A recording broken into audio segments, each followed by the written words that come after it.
First, I would like for all of us to acknowledge the traditional keepers of the land on which the power plant and Harborfront Center are built: the Anishinaabe, Mississaugas of the New Credit, the Six Nations of the Grand River, Huron-Wendat, Haudenosaunee, Métis, and any other nations who cared for the land, acknowledged and unacknowledged, recorded and unrecorded.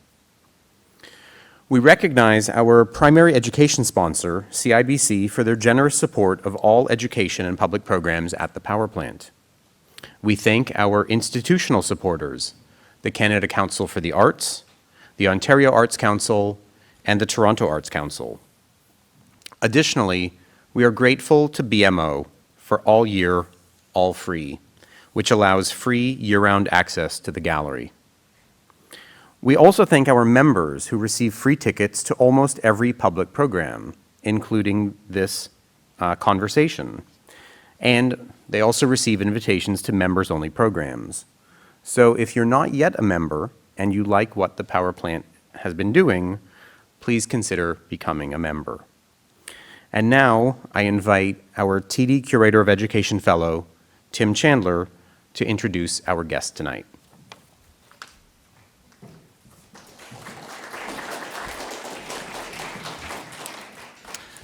Thank you for that introduction, Josh, and thank you for the polite applause. I don't really know if I deserve it for just doing the introduction. So like Josh said, I'd just like to give you a bit of a history about our featured artist tonight, Maria Hupfield. She is a Canadian artist of Anishinaabe heritage and a member of the Wasauksing First Nation in Ontario. She holds a BFA with a major in art history and a minor in Native Studies from the University of Toronto, as well as an MFA from York University. Before her teaching experience at these two institutions, she has also taught at Emily Carr University of Art and Design in Vancouver and is also a member of the Social Health Performance Club in New York. So in terms of some recent accomplishments, Maria Hupfield has been awarded the Reconciliation Prize from the Canada Council for the Arts in 2015, was selected as a part of the Artist in the Marketplace Professional Development Program at the Bronx Museum of the Arts in 2014, and was a recipient of the prestigious Joan Mitchell Painters and Sculptors Grant Program in 2013.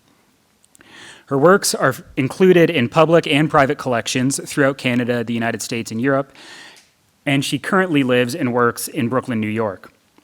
But of course, the main reason we're here tonight is that Maria's most recent exhibition, The One Who Keeps on Giving, opened on July 28th at the Power Plant Contemporary Art Gallery next door.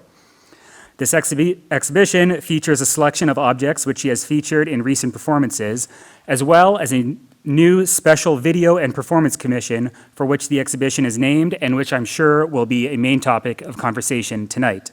So without further ado, please join me in welcoming Carolin and Maria.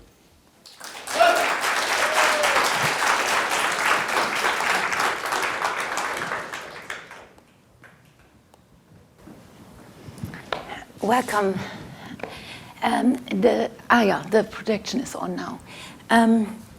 Welcome to all of you, and welcome to you, Maria. Thank you very much for accepting our invitation for this conversation to share insights of your exhibition here at the Power Plant, but also your broader practice. I had the privilege to work with you over a year now, and it's great that you also share those ideas that you brought to this exhibition with our audience. I hope that all of you had the chance to see the exhibition already, entitled "The One Who Keeps on Giving." It shows a new commission that Maria developed for the exhibition, which is also entitled "The One Who Keeps on Giving." It's a 2-channel video installation that shows 2 different performances, one of which took place at the Stockey Center in Parry Sound on Georgian Bay within a reading festival in front of an audience, and the reenactment of this performance took place at the Power Plant in the gallery where we present those films now without an audience and for the purpose of shooting this film. And alongside this new commission, we are presenting recent works of Maria Hupfield, her felt objects, alongside films and video works in wooden structures that she built as a display for this exhibition, and which show the activation of those objects. So my first question is in regard to the new piece and your decision to split the performances and to conduct one of it in front of an audience and the other one without an audience. And maybe you can speak about this distinction between private and public, because I think it's interesting in terms of this new piece. Sure. But first, can you tell us a little bit about you? Because you're new to Toronto. I was hoping it's not so much about me. Well, I mean, I moved to Toronto in the beginning of 2016, and these 3 exhibitions that we are presenting now, Maria's exhibition, the one who keeps on giving, are the result of my first conversation with Gaëtan Bernard, the director of the power plant, and we basically started to speak a lot, and then all of a sudden we had a program for the next couple of years, and it's very enriching for me to have this perspective and to speak with Gaëtan, and we basically, I would say, we share some interests, but we look at things also from different perspectives, and I feel this is coming together very well. And your work was, when I arrived, I did a lot of research on also Canadian and local artists, and I was very fascinated by your work, which was new to me, and Gaëtan gave me a list of a lot of artists, and I looked into this, and then I said, I think Maria Hupfield, and she said yes, and so it was a pleasure and honor that you accepted our invitation, and then we met a couple of times now, because as soon as we decided about working with Maria, and this is always the case with me, I follow the artists. Yeah? So I went to Santa Fe for the opening of the Biennial to see your new work there that we are also presenting here in the exhibition. And we met in New York, and Maria is coming to Toronto quite often, so we could really also speak about this in person. And in one of our very first conversations, you came up with this proposal for the new piece, which is very personal, and I like this a lot, of course. And then I said, okay, do you really want to do this here with me also working on this? And I'm very happy that we have the exhibition here now. Me too. Thank you. All the way from Berlin, right? Okay. So. Welcome. It's good to be here. It's nice to see a pretty full house. I want to quickly thank Gaëtan, I saw you earlier, and Carolin, and then all the staff, everyone who installed the work with us over those intense days, Julie, Paul, and the whole crew. They're just fantastic. And for going on this sort of trip with me to make a whole new work that was brand new, and having never worked together before, to trust me in that. And I say that because there were a lot of components to this video, and I think that I have so much more appreciation for good curating, because there's a lot of work behind the scenes that happens in securing loans, shipping, getting things, all the behind the stuff that makes it look so easy, right? So I think one of the best things about the power plant is that you work with living artists. So we're able to try out projects, new projects like this. And when you asked me to do or we talked about doing a new work. I knew I wanted to work to do this video commission, and that it revolves around this jingle spiral. And I say revolves around the jingle spiral because we were able to get I knew I wanted to do something really special because I haven't really shown in Toronto before or in a long time. And so it felt like a bit of a homecoming because I'd been away. So I wanted to do something that was very specific and kind of special. So I had that, I realized I wanted to do it around this painting, which is such a humble item that had hung in my home that my mom had made. The frame was actually also made by my grandpa. And the painting is such a special painting because it's of Georgian Bay. And it made me think about my mother and think about, I wonder what she was thinking, or where was she when she made it? When did she make it? Like just simple things around the painting. So I went and I talked to my family about how they would feel if that was something everyone would be comfortable with. And they said, yeah, let's do it. And then I knew that I wanted to involve them. And this was something new for me to think of, because I'd made objects before, but not with my family. So once we talked about it, I said, well, John, you dance, you're gonna dance, my sister sings, you're gonna do that, Dan, what do you wanna do? And so we made the performance, so that happened in Parry Sound during a storytelling festival, and then publicly for the audience there, and then again in Toronto, privately, just for us. And I hired my cousin Wakamon to video document it. So the public and the private, one of the things that happened at the opening was everyone kept asking me, when are you gonna perform? Are you performing for us? And that was something that comes up a lot, I think, with my brother John and my sister-in-law Deanne, because they're competition powwow dancers. So when they go places, it's like, okay, we're ready for you to dance, perform for us, right? Show us what you can do. And Deanne and I had this conversation about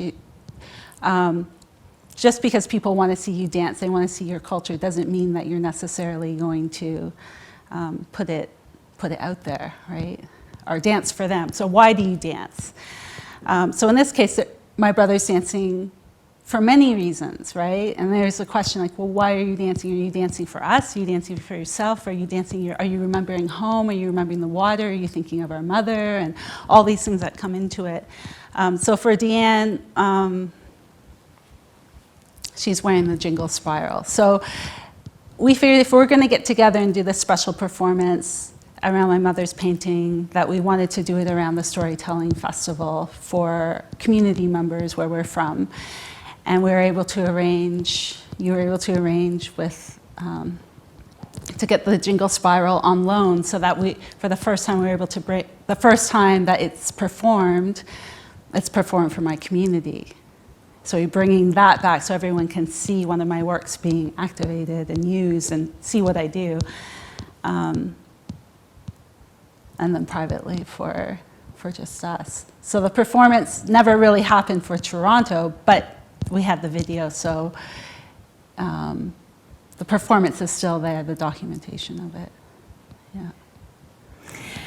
And what I also think is interesting in this regard is that you chose your siblings, so your closest family members, to perform, to bring their professions. This is also very important, to bring their professions to your mother's profession, to the painting. So the painting is the protagonist, some sort of the piece, and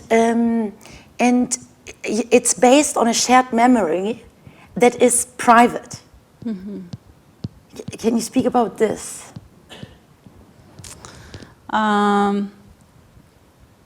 You know, it's something that you share. You can only share this with your family. You mm-hmm. cannot share this with someone else. You share this with somebody who knew your mother. So, because within the piece, there's also this privacy. Oh, yeah. So I guess the thing about objects is that we can all have a relationship to an object. I think this comes up in my other work and in my performances, that you see something and we see it one way, and we only see it in a certain way. But then once you see it activated or used, we have a new relationship to it, right? So then maybe this painting changes when you realize, well, who painted it?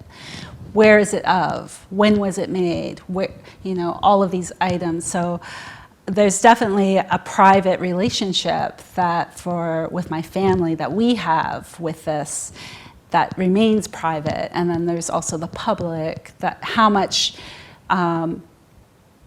is available, or how much should we allow access to that as well. Yeah. And this is also mirrored in how you decided to install the piece, because the humongous projections are on two sides of the room and they alternate, and the visitor is really inside the piece. Yeah? Mm-hmm. And then in the same gallery we present, so this is the screen that shows the performance at the Stocky Center, and this is the performance at the power plant. And then on both sides you see those two pieces, the Maria's piece, the Jingle Spiral, and then Maria's mother's piece, the Seascape. And so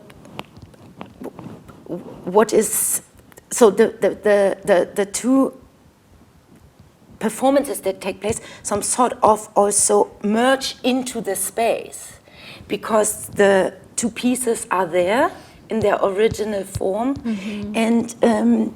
And the painting is present in very different stages, let's say. Yeah? So the painting is there in its original form, it's hanging on the wall, it's the protagonist of a performance that took place and that is recorded, and there is a film, and then it's also the subject of the banner outside of the galleries, which is a humongous banner on the south facade of the building, where it becomes some sort of mirroring the Lake Ontario, and it's bound with the felts, your material, the material you use, and. Could you speak about this different states of this object, for instance?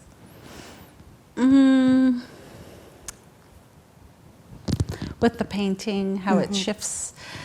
I don't know how much I want to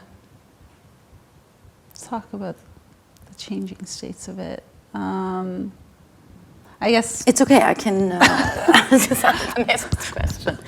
I mean, I think it's just we're getting other perspectives on it, right? We're from monumental to, and I think there's something really beautiful about how a painting, when it gets really large, really can hold up so well. You see the brushstrokes, you see the materiality of it, and so much of my work is about materiality.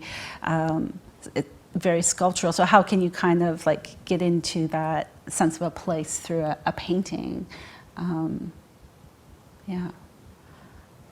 And this maybe also guides us towards the felt objects, yeah, that we are presenting in the first gallery.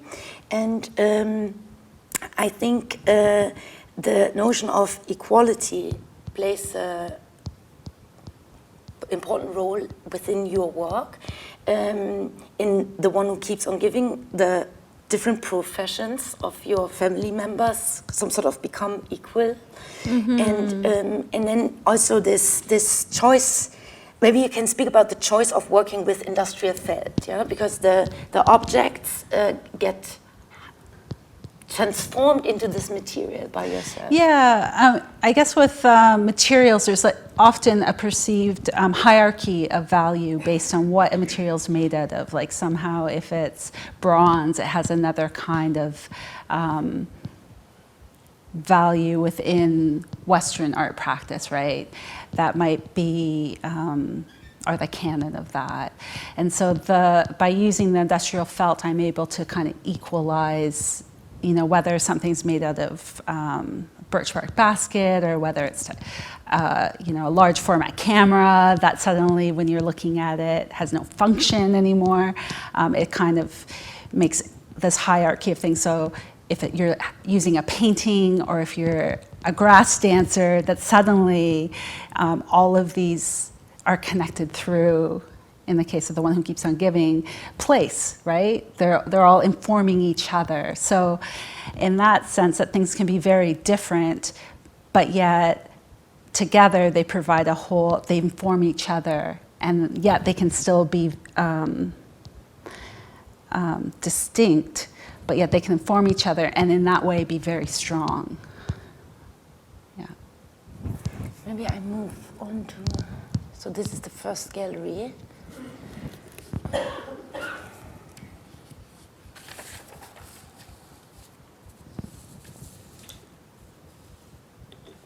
Now that's probably most obvious with something like Contain That Force. So we see 7 different objects that originally I solicited from 7 different people and had performed with at Sakahan, at Saw Gallery, in a work called Contain That Force, which was named after a piece by Carl Beam, the late Carl Beam. And I had spoken to his wife about this idea that I wanted to do this performance. How did she feel? Would that be, you know, something that'd be okay? And she said, oh, it's totally, go for it. Sounds great. And then I realized I wanted her to be one of the artists. And so I don't want you to be one of the artists as Carl Beam's widow. I want you to be one of the artists as Anne Beam, one of the artists. So she sent me this beautiful, and I didn't know what any of these people would send me. And she sent me a conch shell. And I thought, as soon as I saw the box, I saw the word conch, and I'm like, what am I going to do with the shell for this performance? But once I took it out, it fit so perfectly in my hands, and there was an area, so you realized you could make it was an instrument. So right away, that was my first instinct. And then, of course, because I played trombone in high school, I was able to, like, you know, I was like, it all came back. And that was how I finished that performance. So the Sterling Harjo gave me a hat that he wore in The Deer Hunter. So when I had the hat, and like I put it on, I was Sterling Harjo, and I'm like, holy, like doing deer calls. And then a number of different items on here. I think we can see that, you know, I kind of thought maybe Sterling would give me something because he's a filmmaker related to film, but he gave me the hat. So there was no way of telling what people were gonna, how the object related to their medium. Jean Quick-to-See Smith gave me something, and she's a painter, but she gave me this like beautiful found object sculpture that looked like a silver gift bag. There's a little item in it and a little furry thing sticking out of the top, and it was a rabbit's ear. So it was stapled in there, a little stuffed rabbit, and just its ear came out to listen, and then all this text that had different words for rabbits. But so it's like a little trickster, right, in there. And I asked musician Laura Ortman to contribute something, and she plays electric violin. And her sound, she uses a lot of like old school kind of technology. Her sound has a different kind of, so she gave me a recording of her trying to contain that force on her violin, and she gave it to me on a cassette. So in the performance, I played the cassette. So I had all these objects, and some were gifted to me, and some I could give back.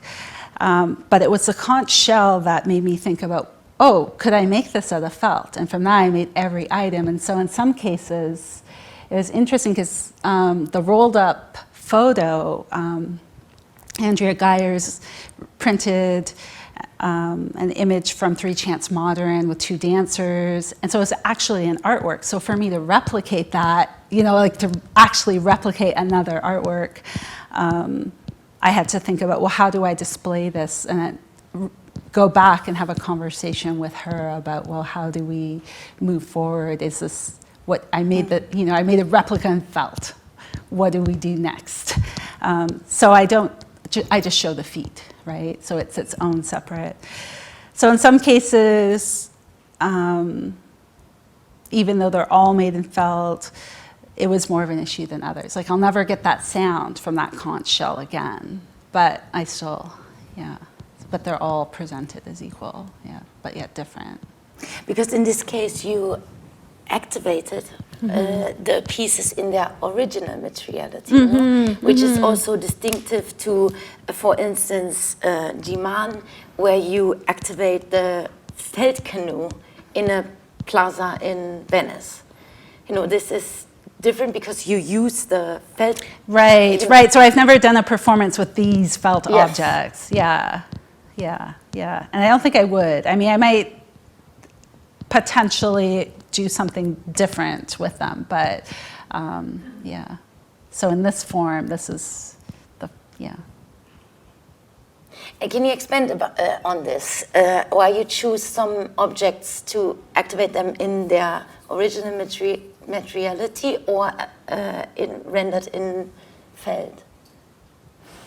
It just happens that way. I mean, I think with like my own process, it's very relational, so it kind of evolves that way. It's not like I intended. I knew I was going to ask 7 people, and then I was going to ask for 7 objects, and then make those objects out of felt. I just knew that I had made a lot of felt items, and I needed a break from that. So what happens if I ask people to give me an object? So I take that responsibility, like that connection to the object is not determined by me. And then I have to figure it out. So there's another kind of relationship to the object, right? And discover a relationship to it. So it's just kind of with each project where the next kind of thing goes to. And maybe if Anne Beam had given me a print of her work and not a conch shell, this work wouldn't have happened, because I wouldn't have been like, how do you make that, right? Do you want to speak about the canoe? It's a canoe. Because this is the first object that you encounter when you enter the galleries. It's hanging from the ceiling, and then through a cutout in the wall, you also see the film where you, I think this performance took place in 2013 in Venice, and you shipped the felt canoe to Venice, and you activated there at a plaza, and there you also make a distinction between a private and a public performance. That's true, yeah. Well, so I was invited to be part of an exhibition called Ganatha that was put together by Nancy Marie Mithlow, and she wanted someone to come and do a performance. So I was invited to do a performance, and I thought, well, if I'm going to Venice, what performance do I want to do? And I realized that, and it raised a lot of questions, because the show was happening during the Venice Biennale, so there's this question of nationhood, where are you from? I was living in Brooklyn. So then it was like, well, who do I represent? So if I'm going there, what do I want to do? And I realized, because I'm Anishinaabe, which is like a boat culture people, and my dad's a boat builder, I wanted to make a boat. And I had made a boat before. So it was a matter of what kind of boat. So if I'm from a boat culture going to another boat culture,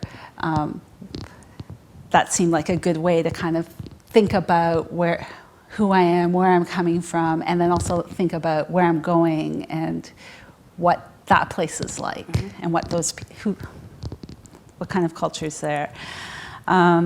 So it was really so I looked at a lot of things. I looked at boat builders in Brooklyn, what are people making here, and then finally it was through a talk with Sylvia Plain, who had revitalized birch bark boat building. Deborah McGregor had said, you need to talk to Sylvia, so I did. And she said, Maria, think of how you will feel if you carry a birch bark style boat around Venice. And I thought about that, and I'm like, yeah, there's a lot of like weight to that, a lot of like thinking about like that it's birch bark is a specific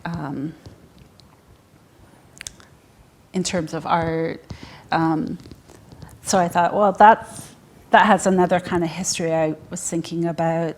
And then she said she had turned towards revitalizing the style because she had done the water walks, walking around each of the Great Lakes as a helper. And by doing that, she realized she wanted to be on the water. And so she started to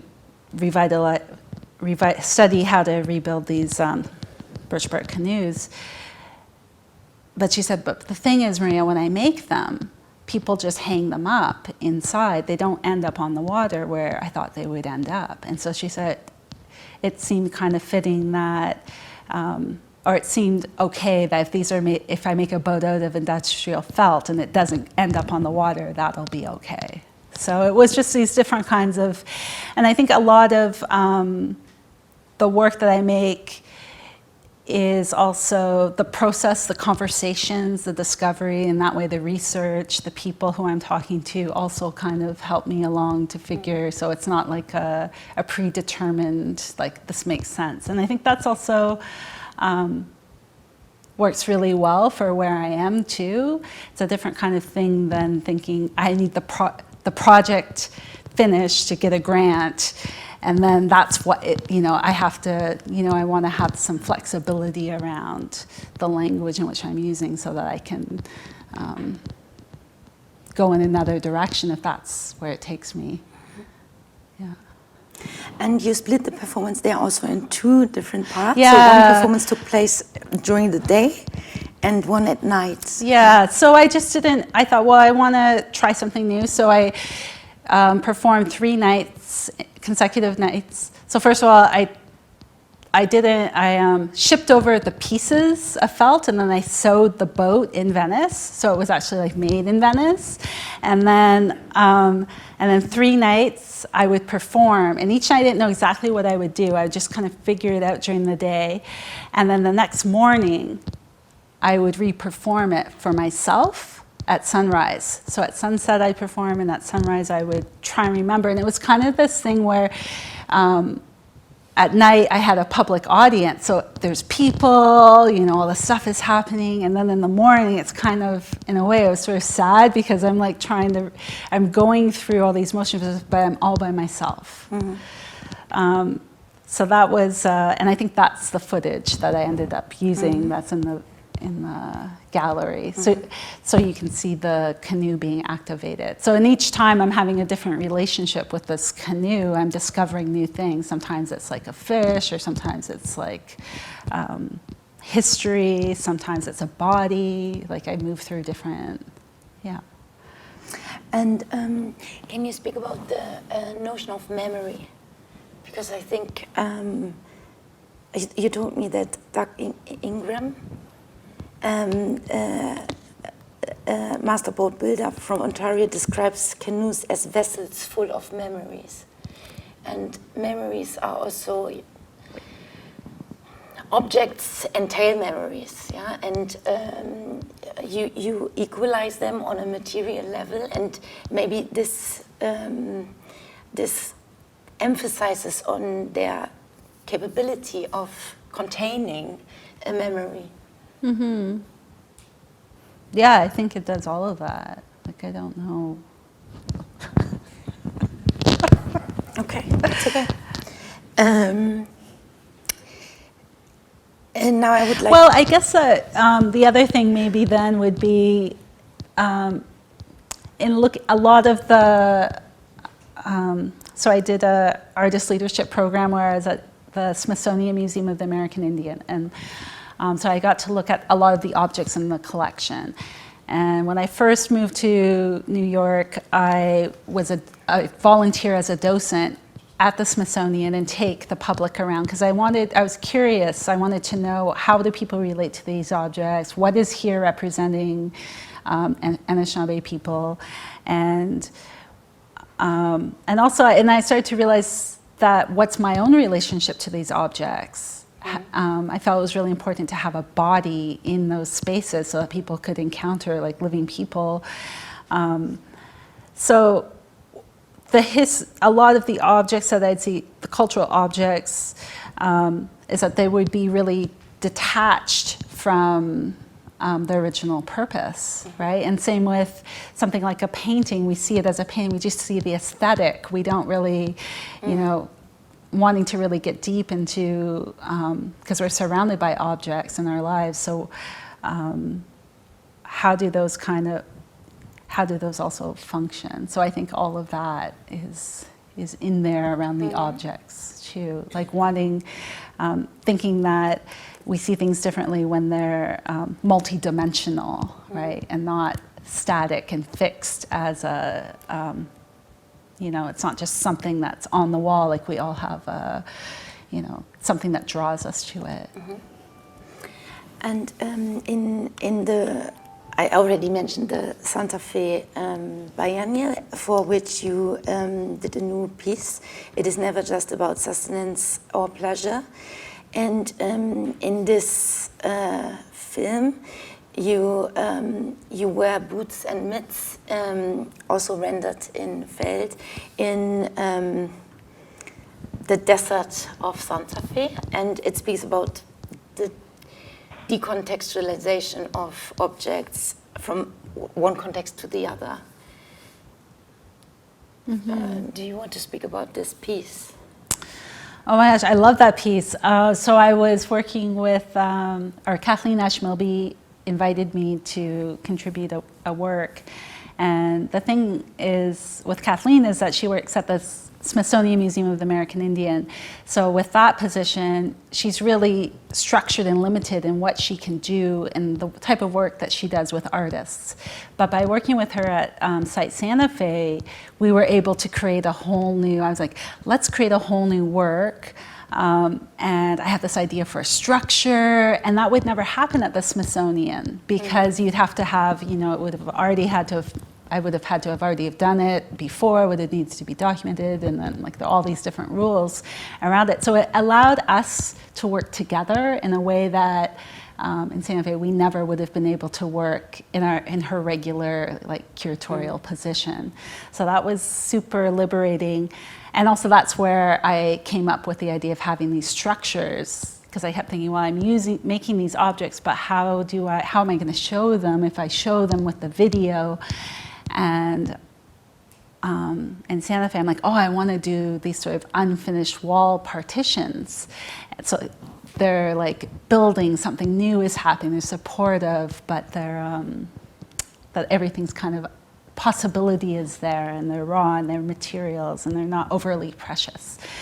So that was where the wall kind of came in, to have these, a structure that would support the monitor, and then we'd lean these 2x4s that I would then use activate in the performance. So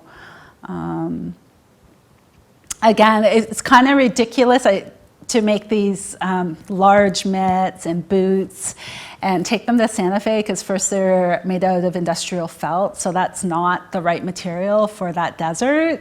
There's like burrs, there's all kinds of things sticking to it. But it was a way for me, not being from Santa Fe, to kind of encounter that place and learn a little bit about it as I was moving through it. And the site that I picked for the video was,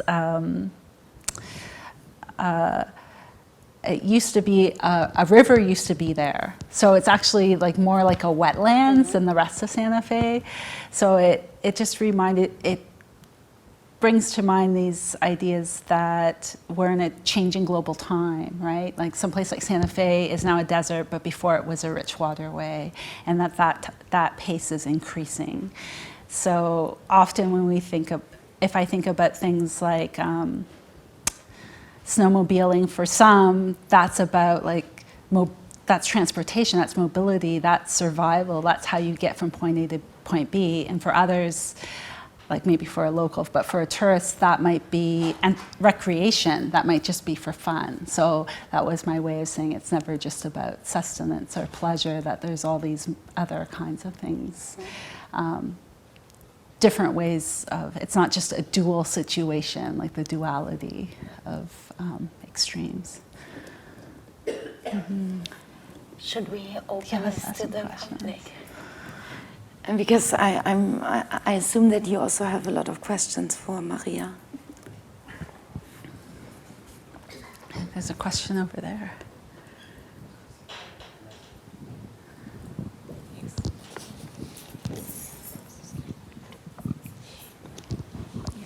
Hi there. I wanted to ask a question about the pieces that involve sensory abstraction, or sort of like that relationship. And I just wanted to ask if there was like more than one idea behind that, I guess. Are you talking about the mask? Yeah, the dancing mask that covers your eyes and ears and your mouth. Yeah, and then also in the dance performance, you had, I believe it was your brother, had his eyes beaded covered.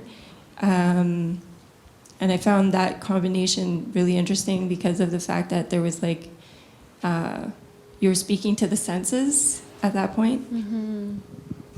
Yeah, I mean, I think that's really a lot of it for me. Like, I'm not yeah, with the jingles, if that was like this was sort of, I had done a piece where it was jingled boots.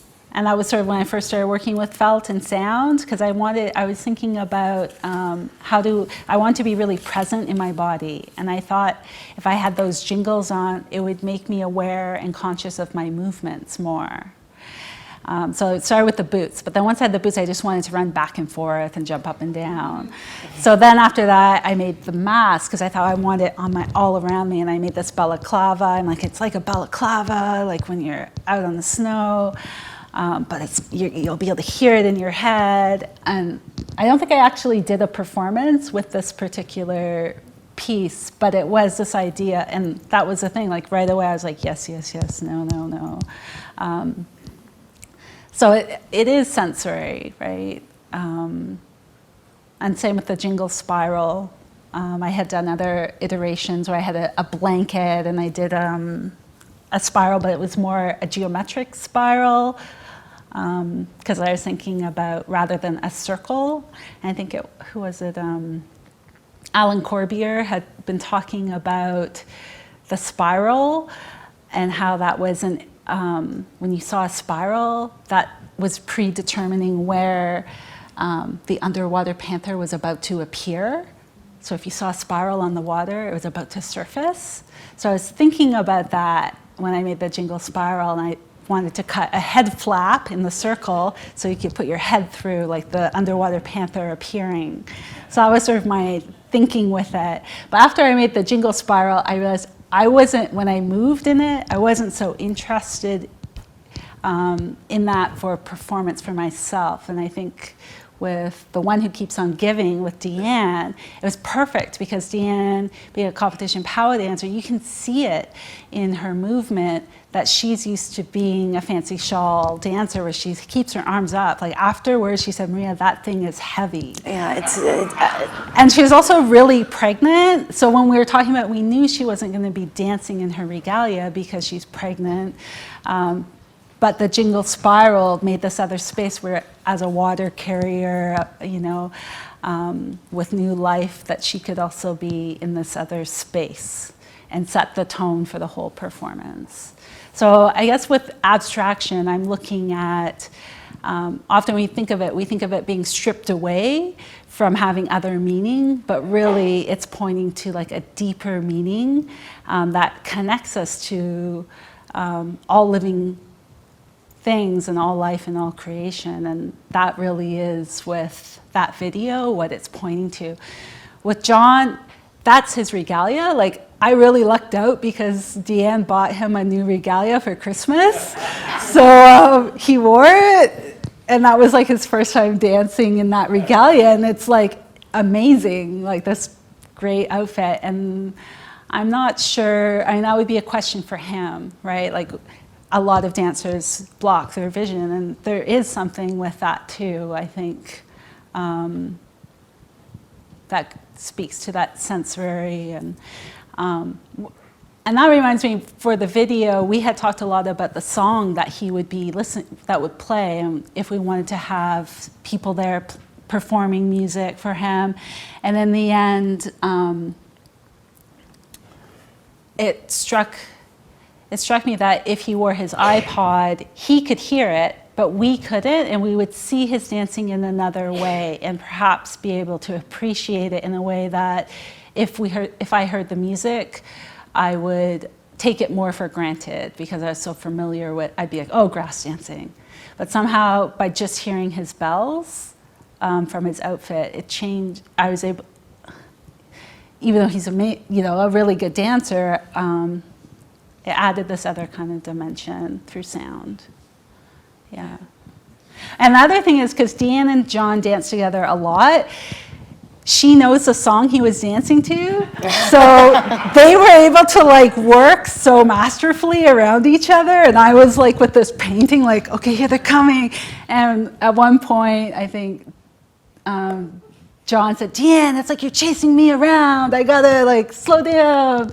So we had there was a little bit of logistics with that. Yeah.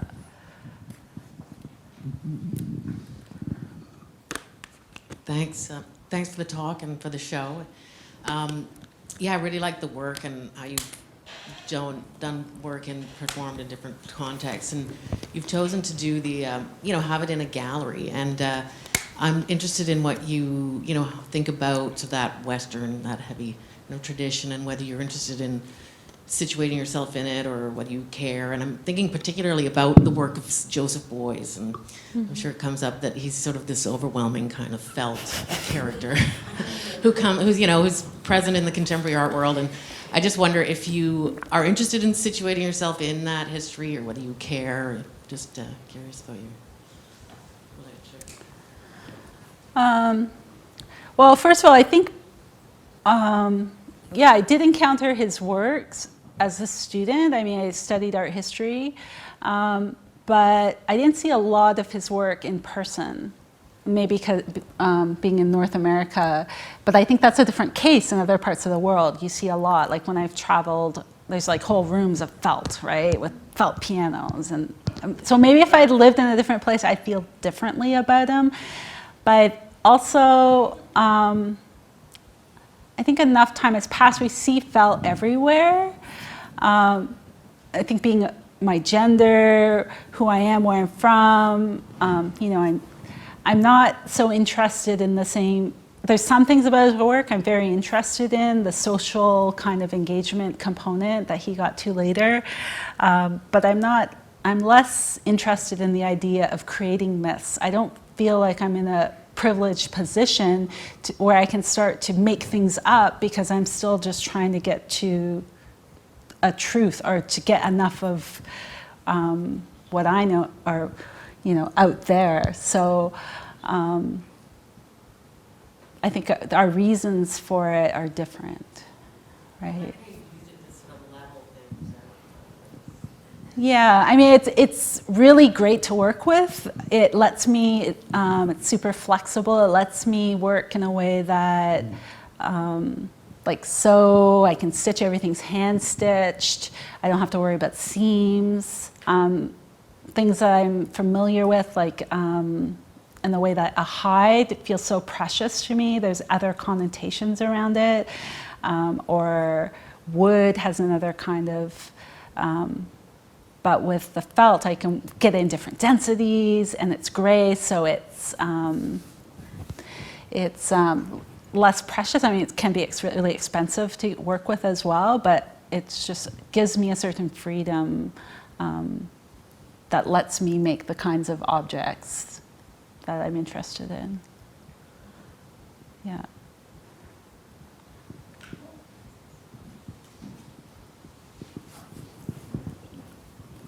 Thank you so much.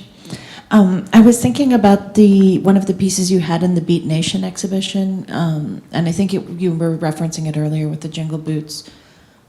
where you were jumping, and so we always saw you in suspension without hitting the ground in these moments, and that sort of really stayed with me. So I was just wondering if you would tell us a bit about it. Well, so I use a lot of repetition. I guess you see that with the other, with the mask work. So there's loops. It's very, it's not, I'm not really jumping that much. Although I did really do a number on my knees because I did jump a lot to get that footage, even though it's just a little loop that makes it. So I use a lot of repetition in my work.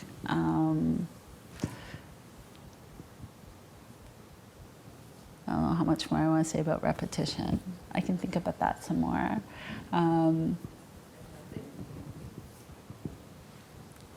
Yeah. Hey, in the one who keeps on giving, in the performance for Perry Sound at the beginning, the painting is wrapped, and almost like throughout the entire performance, the audience never really sees it until you reveal it at the end. And John is listening to music that the audience can't hear, only Deanne knows it. And so there's this kind of like, you're performing for each other and not so much for the audience. Like the audience isn't really like privy to what you're listening to or what you're seeing or what you're like what you're revolving around. And then with the parallel channel in the piece for the power plant, there was no audience but you, the four of you. So I want to ask you to speak more about the performance itself and what your sister says, but I also I recognize that there's there's so much of the performance that is like by you, for you, and not for the audience. So maybe instead of asking you to speak to the contents of the performance, I could ask you to speak more to that secrecy. And I mean, it goes back to Carolin's first question about that line between private and public, but I think there might be a little bit more there to explore. Yeah, well, I guess it's not so much secrecy, it's a piece that's made as an artwork, right? So what is pretty special about it is I've never worked with my family like this before, so it was pretty amazing to by doing this project, we learned so much about each other. I didn't even know my sister could sing like that until my brother got married, and I was like, let's all sing a song too, because everyone was doing something. And then I guess I had a glass of wine. You're not supposed to sing when you had a glass of wine or something. So then I couldn't sing, so I had to sit in the audience, and she sang at me, and I'm like, holy cow, my sister can sing. And she's a cultural language teacher, so she works with high school students, and part of her job is to sing and hand drum with them. So she's been hand drumming with them, and she got really, really good working with them. And so this is that's where that song is coming from. That's where her singing is coming from. That's really the truth of that. Working with youth, working in the community, working around language revitalization, and she's bringing all of that. So at the end, she was crying, and I saw her start to cry, and I'm like, oh no, if my sister starts to cry, because we're on stage, right, and my brother starts to dance, sometimes my sister will cry, because she's like, oh, it's so beautiful, and then I get mad at her. But when she starts to cry, then I'm like, I don't want to start to cry, because that's what happens, and then we'll be crying, and I don't want that to be the performance that we're taping for the power plant. So she's singing, and I'm like, well, should I start to sing too and back her up so that she'll be okay? So I think there's a moment in there where you see me start to sing the song, oh, I know the song. But then I'm like, well, I don't want to start singing because it's her song, and then there'll be, oh, now as yours, I'm singing, and there'll be too much about me singing, and so there's all these things. and then at the end she did cry, and I reveal the painting and hold it up, and everyone can see it in the audience. And at the end, my cousin called us back, and she goes, Maria, and we're leaving, and she goes, come back here, say some more words. And she was saying it was a tribute to my mom, and I'm like, well, it's not a tribute to her, like it's a painting she did. But by saying it was like Peggy's painting, there's people there who knew my mom. So then there are like another beautiful story about like water, and did they know that she could paint? My parents met at art school. So I think there are all these other dimensions that came alive by not only letting people who I'd grown up with see me do what I do and things I made, but also my mother. So it's like this kind of like, she was an artist too, and did she get to hang her painting on the wall? And also her painting in her day and time may have been a very radical act to be like decide to paint, to be oil painting. Like it seems so conservative, or like, oh, painting like a waterscape, that's so, but for her to be remembering home has another kind of association. So I asked my sister why. I'm like, you cried.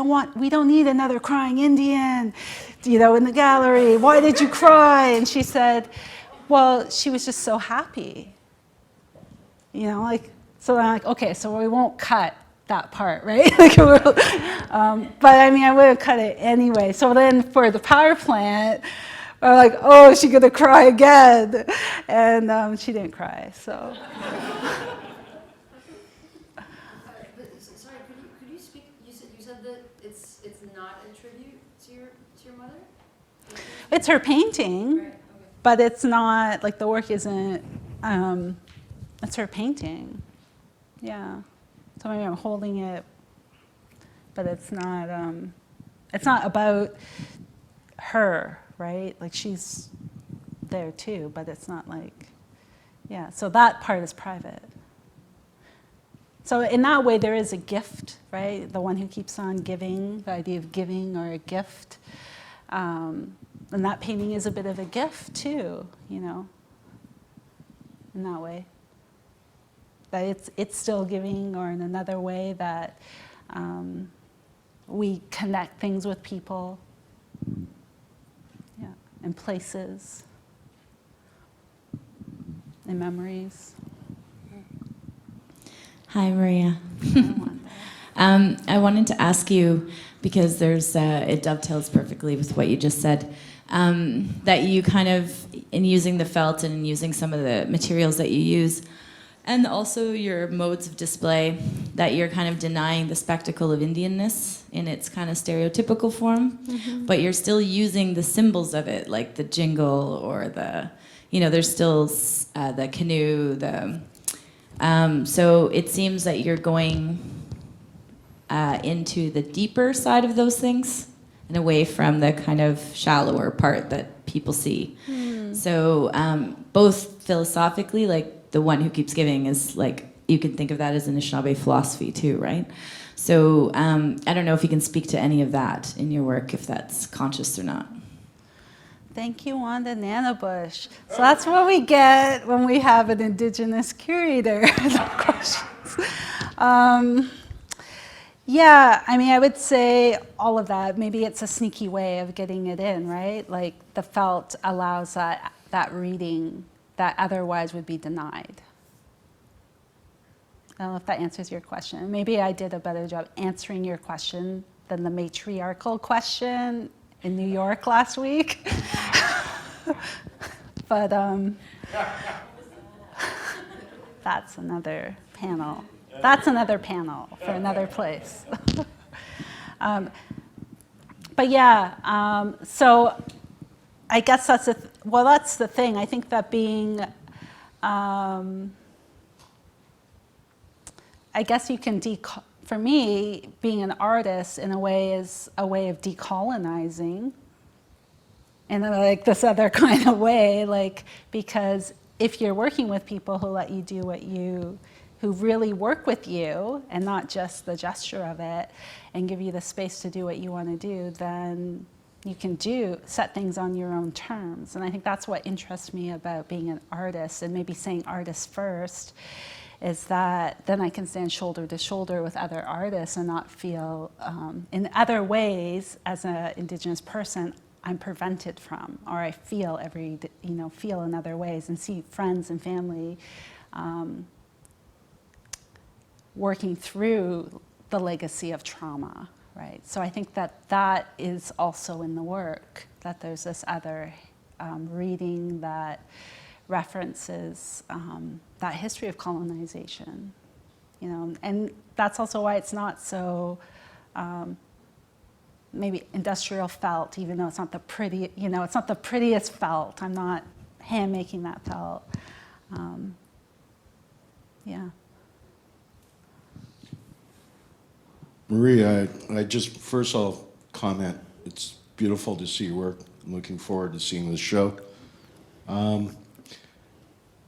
Interesting article in the Star yesterday, and I wondered if you could speak a little bit about something that was brought up in that. Coming from Brooklyn, living there now, and coming back to Toronto for one of your first shows in a while, and involving your family as intimately as you have, could you speak about that sort of coming home? Was that any aspect to? Well, I think that going away had a lot to do with that, like being around artists who work really hard to do what they do, who struggle in New York, and who make art just because they have to, because that's who they are. So there's a real honesty about it. It's not about money, or it's not about career, that they just need to do it. And I think when I came here, I'm bringing some of those, like, it sounds really cheesy to say that I went to New York and found my heart. I also met my husband there, but I really did in a lot of ways by being away. So when I came here, it is a very vulnerable thing, perhaps, but also very safe too, because I'm in control about that. Yeah, I did want to.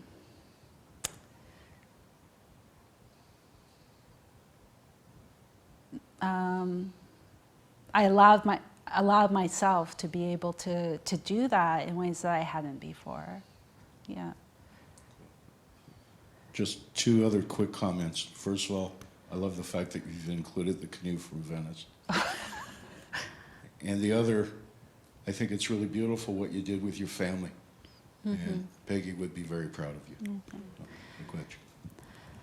The other thing about that, I suppose, is thinking about Indigenous feminism and working along kinship lines, right? Like the people who I work with, I collaborate a lot. I work with another artist, Charlene Vickers, and that's an ongoing relationship of trust. Like if you're going to work with people, you have to be able to trust them, and it's hard to trust people when you've been surrounded by mistrust, right? So how do you get to that place? So I think that so it was already there in my work that when I collaborate with people, it gets richer and deeper because you really develop a language together that you know, and that was pretty a unique thing to be able to do, to work that way with my family. I mean, you maybe don't see it on the surface that you're like, maybe we don't even look like we're related, right? Like maybe you look at it, you're like, they don't even seem like they care about each other. Like they're just like singing a song or dancing. Like she just hired him, and I did hire him, but yeah, there's a shared kind of relationship that's happening there too. Any more questions?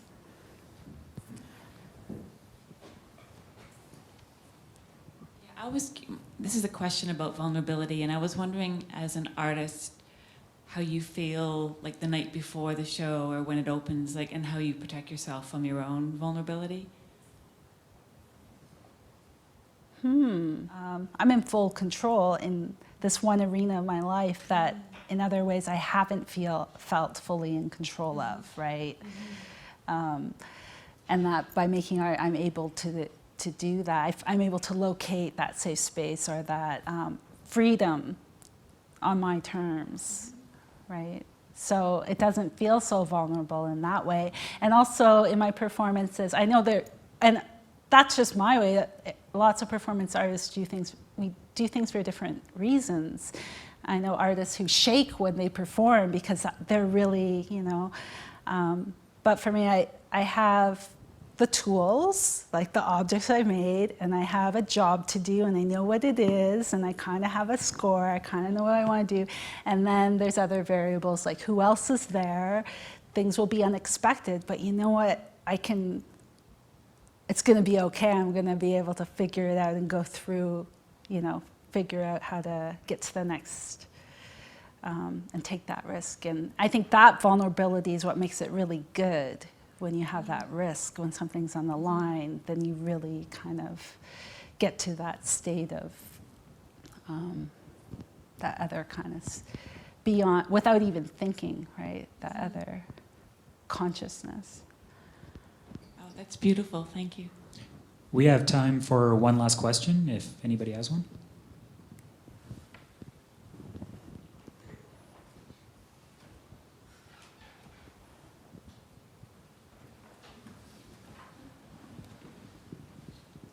Hi, Maria. I'm wondering if we can just briefly return to the title of the commission and the exhibition. Before reading and learning that it was an English translation of your mother's name, I couldn't help but apply kind of a lament for an extractivist attitude. So thinking about the earth, the mistaken assumption that the earth is this replenishable gift, or thinking of an extractivist attitude when it comes to the labor of Indigenous women, the taking care of country. I'm just wondering, does that come into play at all with the title? And just this idea that the world is looking to Indigenous women as stewards of the land, and the problems with that.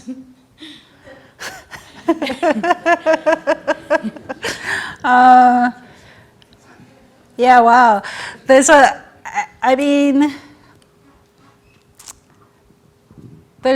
lot to that, right? It's a lot to that. And I don't have all the answers. But I do think it's a radical thought to think about giving at this time that is a period in capitalist society is about taking, right? So in that sense, I think that, especially these days, that the more people are able to, that there really is strength in, I really believe in people, right? And our abilities, and that there's strength in that as people.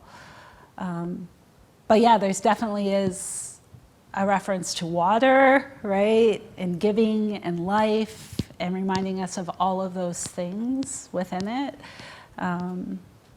That there's a hole that you can look out in the gallery wall, and we can see Lake Ontario from the gallery, so this inside-outside setup that we have in the exhibition. So I do think that those are important issues that you raise. And I don't think Indigenous women have, it's not their job to save the world, but I think it's all of our job, everyone's job to do something. Well, thank you very much, Maria, for everything, the exhibition and this talk tonight.